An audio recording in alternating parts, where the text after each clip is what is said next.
Le 11 janvier a permis au peuple béninois d'élire les députés de la 10e législature. 109 représentants du peuple siégeront bientôt au palais des gouverneurs.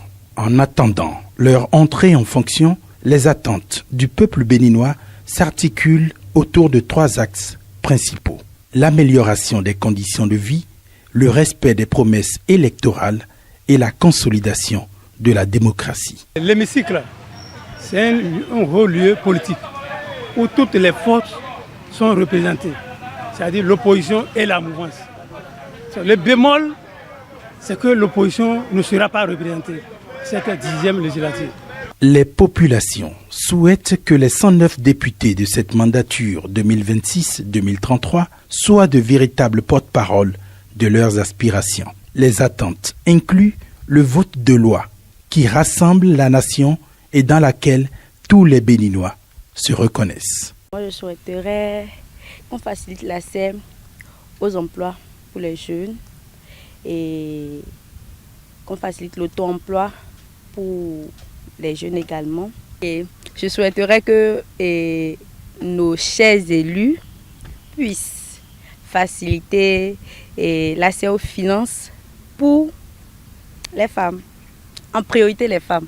Si, par miracle, ceux qui iront là-bas, ils peuvent changer quelque chose. Bon, c'est sur le terrain qu'on va les juger.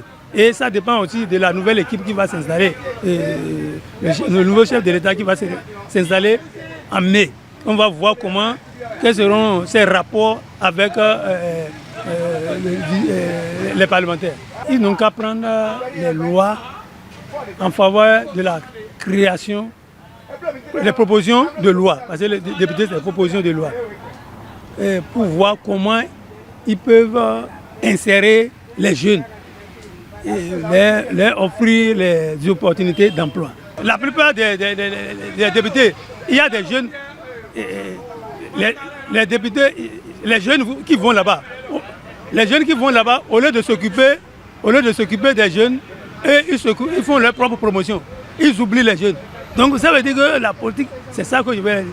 Leur mission première, ils n'ont qu'à se rappeler les vraies aspirations des populations. C'est ça qui est important, les vraies aspirations des populations. Ils vont légiférer sur ce point. À tout cela s'ajouterait une défense accrue des droits citoyens, la reddition de comptes, le respect rigoureux des promesses faites durant la campagne électorale et l'espérance que les nouveaux élus votent des lois favorisant une baisse des prix des produits de consommation courante.